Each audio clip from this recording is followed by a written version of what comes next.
Okay, guys. Maybe third time is a charm. Okay. I am really, truly hoping that I can make it work this time. It works very different than your personal Facebook page because on my personal Facebook page, that's really easy to add someone. So I assumed, silly me, that it would be really easy to add someone. Yes. This worked. Yay, we did it. Yay, we did it. Okay, so we're going to start from the beginning. For those of you that missed it in the first two attempts, we had a puppy that went home from Happily Ever After.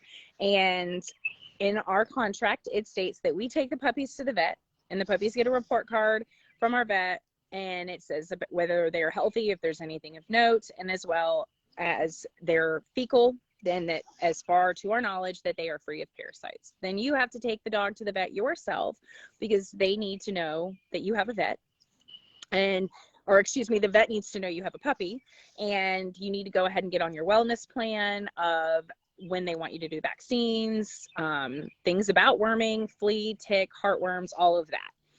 This particular parent took them and they tested positive for Giardia. When they alerted us to this, very nastily with a lot of hostile talk and a lot of accusing things and words like puppy mill and backyard breeder being thrown around, even though we offered to pay for the medication and we offered to let them talk with our veterinarian, none of these things were an okay option for them. We did alert anybody who also had a puppy from that litter, and those puppies all came back clear. None of them tested positive for Giardia.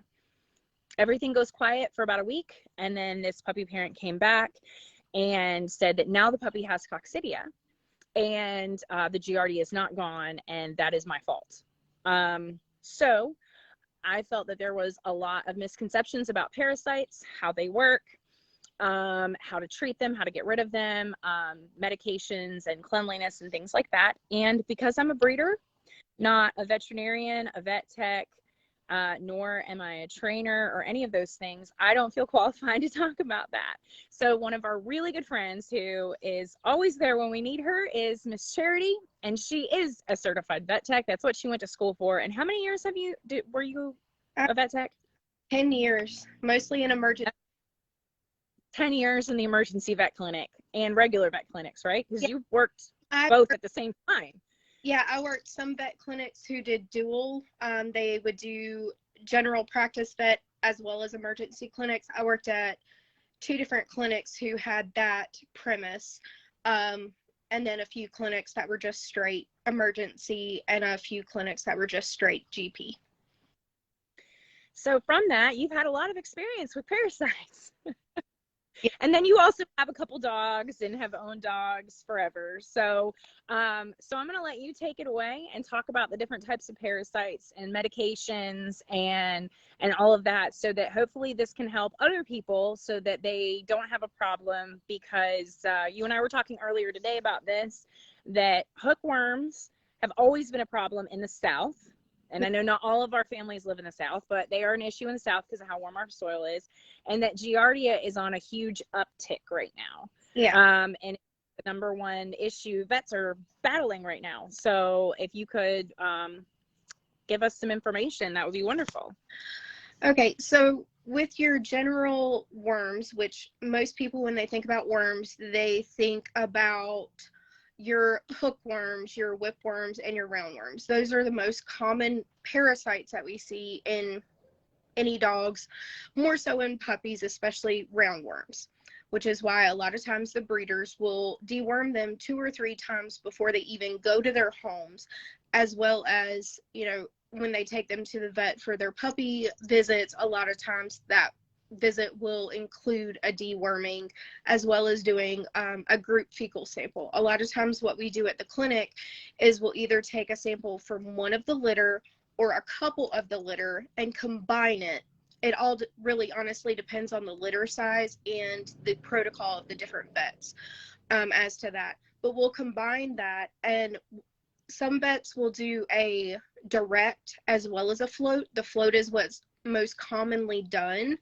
And what happens is we're putting that fecal sample into a saline solution of sorts. It's very high in salt content.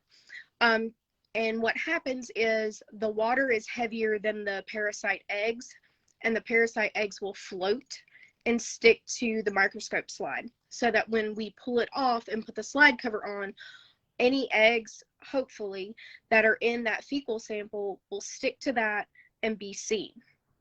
Now, the parameters with this differ because if the pet is not shedding, that means if the life cycle of that worm is not to the point where it's creating eggs, or if there's not a heavy enough burden, it's not always seen. That's why, again, a lot of times the vets and the breeders will prophylactically deworm. Most commonly, they're going to use Nemex, which is your general dewormer for like your roundworms, your whipworms. Now, some hookworms will be affected by Nemex, but not all. Safeguard or your Panicure, your fenbendazole, all of those are the same thing. A lot of breeders will use that instead because it gets all three of your internal worms, as well as sometimes it has a good effect on Giardia.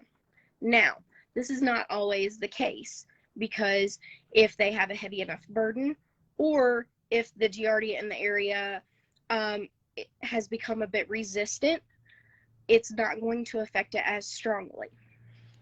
Now, a lot of times owners will notice if they deworm their puppy later that evening or the next morning when they poop, they'll see worms in the poop. And a lot of times they'll get worried thinking, oh gosh, this didn't work. But what's happening is the body is expelling those dead parasites out of the body. And sometimes the owners get a little surprised at exactly how many can be in there. I've taken pictures for horror shots of puppies that I've gotten from backyard breeders just trying to save the puppy, and I do that first initial deworming, and the poo is more worm than poo. It's really, really shocking. Roundworms, a thing that a lot of people don't realize is roundworms can not only be found in the stomach and intestines. Sorry, she's trying to suck on my finger. She's so weird. But can also be found in the lungs. Some puppies will get a heavy enough burden that they cough up the worm or they vomit the worm, and it can be worrying, but with proper deworming and then getting the pups on a monthly heartworm prevention, it can help take care of that. As far as hookworms, like you said, they are really bad around here because they thrive in our soil and they're incredibly hard to get rid of. You basically would have to bleach your yard several times, or take away all the grass so that the sun can hit it and bake it for hours and hours and hours. So that's one that we commonly see and people have a really, really hard time getting rid of. Again, why we suggest to people to have their pets on monthly heartworm prevention, because not only is it taking care of any heartworms that mosquitoes are coming and transferring into your pet, but they're also taking care of those internal parasites. As far as Coccidian Giardia, a lot of pets will pick these up via groundwater, or with Coccidia, especially if you have stray cats in the area. A lot of times having a feral cat or stray cat population increase your pet's chances of getting Coccidia. This is not something that is because somebody did something wrong. It's just, it simply got picked up in the yard. You can even bring it to your pet on your shoes, wearing your shoes inside your house. If you've walked in a yard or walked in an area where that is prevalent, you can bring it into your home.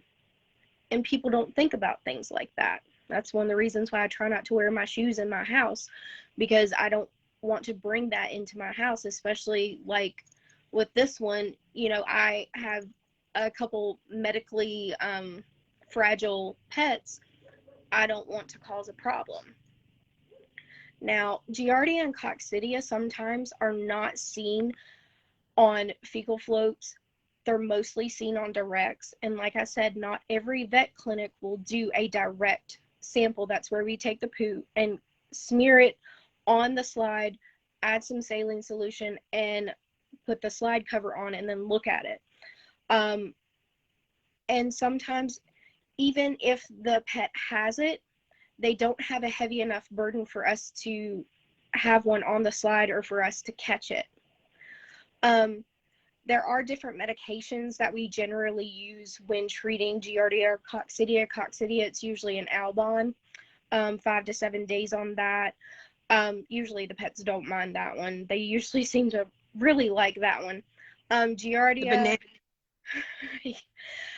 yeah, I've had it in my mouth a couple times, and I'm not big on bananas. And then with Giardia, you're looking at, some vets will put them on a longer course of the fenbendazole, but some like go ahead and give something like metronidazole, which, again, if you have a Schnauzer and they've ever had a stomach upset episode where they're vomiting and diarrhea, a lot of times that's what you're getting from your vet, Flagyl or metronidazole. And that takes care of the problem. But again, these are extremely easy to pick up, especially with all the rain that we've been having. And this time of year, every time it rains, the stuff that's living in the soil, these parasites are leaching up out of the soil. And if your pet is drinking groundwater or eating grass or something that has been in these conditions, they're going to pick it up. 9 times out of 10, they're going to pick it up. It's why it's so important to, if you're noticing your pet having vomiting or diarrhea, keep an eye on it for maybe 12 to 24 hours unless it's prolific. And if it goes on beyond that, get them to the vet. That way, if it's something like this, we can go ahead and take care of it before it gets to a serious issue where your pet is possibly having to be hospitalized because they're so dehydrated. Now, as far as like heartworms, I don't need to go for that. We suggest, heartworm medication every year. Mosquitoes is how they get it. I know a lot of people think, oh, well, my dog doesn't go outside. How are they going to get this? They don't need heartworm medication. No, they do. Mosquitoes can find their way inside, and all it takes is one bite. And heartworms don't show up until they've been in the body for 6 months. That's why after your dog is 6 months old, it is so important prior to that to go ahead and have them on a regimen and to keep them on a regimen. Now, a lot of people in this area, because our winters do get so cold, they'll take them off for the winter. We don't really suggest that, especially with how our winters are becoming. They're becoming a lot more mild. It's getting to where it's not killing things off like it used to. We're still seeing a lot of ticks and a lot of fleas throughout the winter, whereas we didn't used to 10 years ago or so. So things are changing in this area. Another internal parasite. But also with intestinal worms, correct? Say that again. Sorry, it cut out. The medication for heart. Okay. The medication that people give their dogs for heartworm, you said earlier, also helps with intestinal worms. So if they're giving it every month, they're protecting against both, correct? Yes. Now, sometimes there will be breakthrough cases because that pill is just going to basically clean out the system that 24 hours. It's not a prolonged thing. It's not gonna continue to kill them throughout the month. Basically, you're giving it every month and resetting their internal clock. Now, if your pet has a heavy burden or you are in an area where they're getting it from the ground, or heaven help if they like to recycle and eat each other's poo, then it might not be a bad idea to talk to your vet about deworming more frequently to help keep your pet internally healthier, and to cut down on that burden. And then other, oh, sorry. Go ahead. One other internal parasite that I kind of forgot to mention was tapeworms. These can be gotten, like, if your pet has fleas and they eat a flea, all it takes is one, and they can get tapeworms. Now, you won't always see them in the poo, and a lot of times we won't see them on a float or anything unless there's actually a tapeworm segment in the stool sample, which is why it's so important, again, for your pets to be on flea medication to prevent something like this happening. Flea medication can actually help prevent your pets from getting tapeworms, but also ear mites too, because that is something that fleas can carry. And people don't think about things like that. And a lot of times as vet techs and veterinarians and vet staff, we don't think about it because it just becomes so unconscious to us. And a lot of times it doesn't get told to people. And so that take a very specific type of medication to get rid of. Your general dewormers like your Nemex or your Panair are not going to get rid of the common type of tapeworm that we have in the area. It will get rid of one type, but I honestly, in 10 years, I've never seen that one type of tapeworm. I've always seen the Tania type. And then generally your vet prescribe you a praziquantel type dewormer like Drontal to get rid of it. Now, there are some heartworm preventions that do have that praziquantel in it. I think Sentinel Spectrum does. I can't think off the top of my head which others might. But if fleas are an issue, that's always something nice to think about and something nice to have.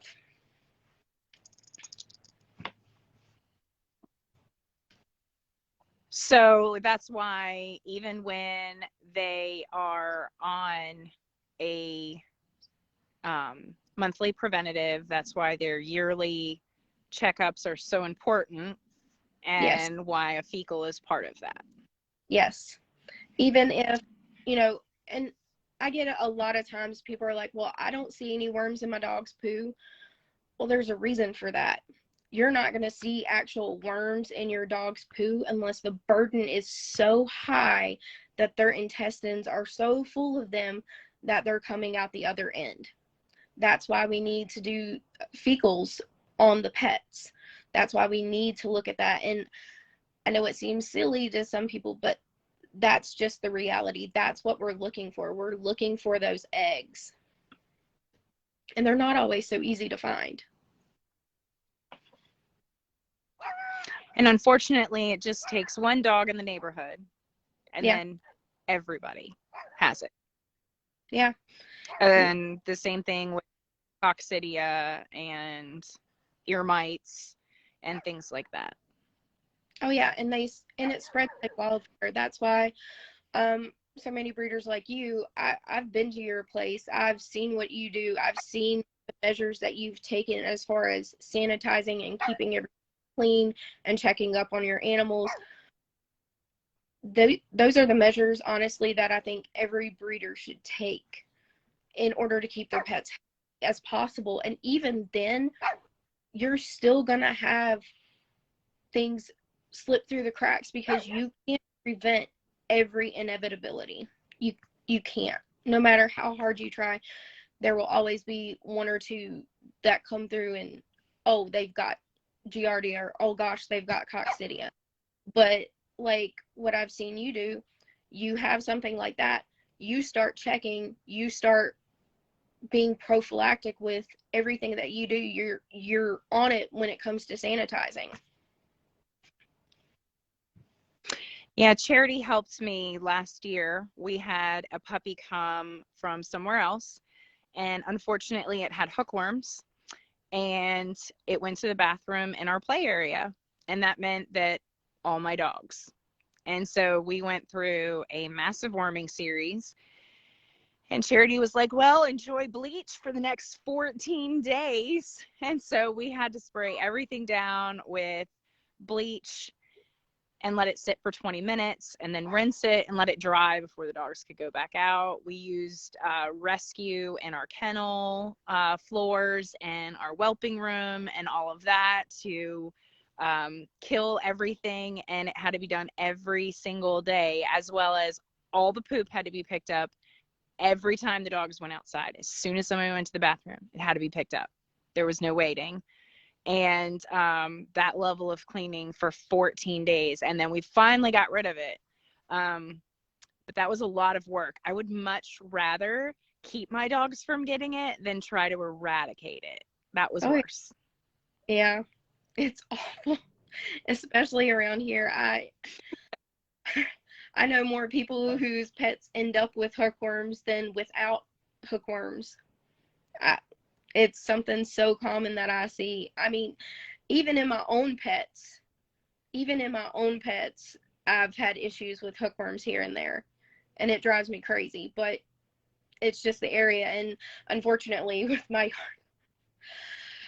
it would be a lot to gravel, because that is one solution. Yes, just but that's spray bleach and gravel to be able to sanitize and sanitize every week.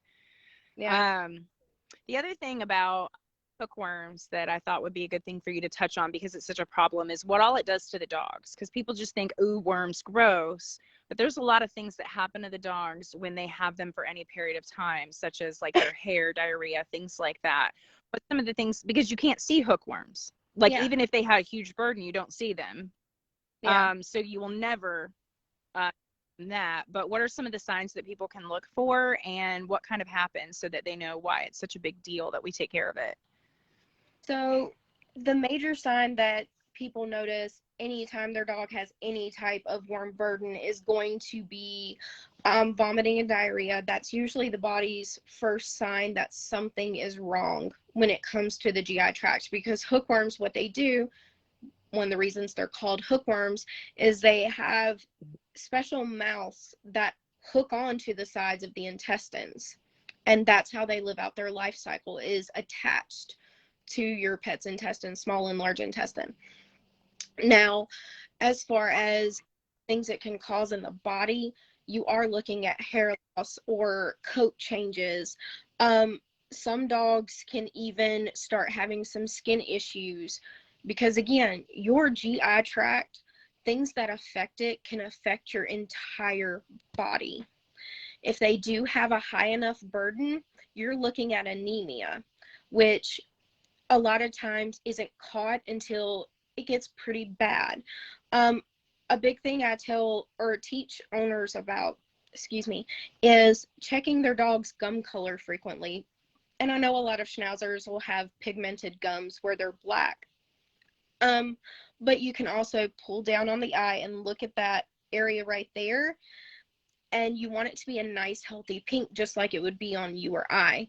If it starts to get pale, which when you pull it down, it immediately pales out, but then color comes back to it, and you want to wait for that. You want to wait for the blood to fill back in that area.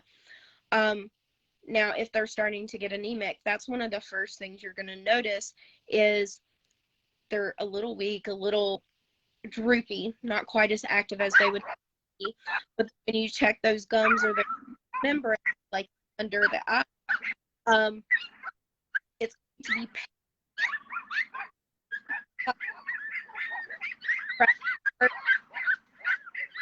it's going to take longer for that blood to fill back in the area, because a lot of really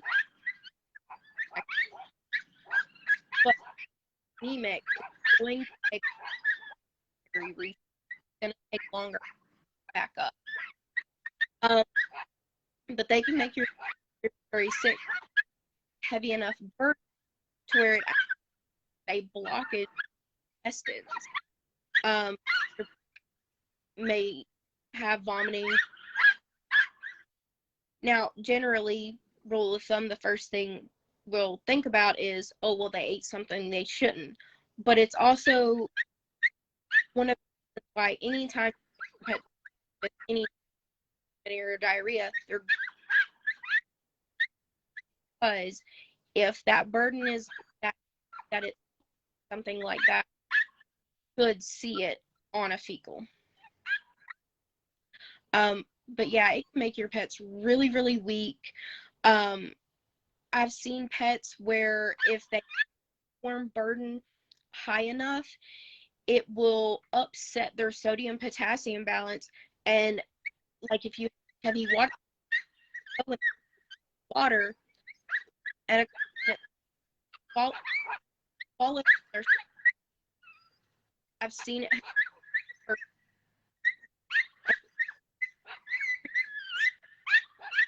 That sodium potassium balance stays wonky, you're risking pet. And it's insane that, something that you would think would be so innocuous, like an parasite, can have such a severe side effect like that.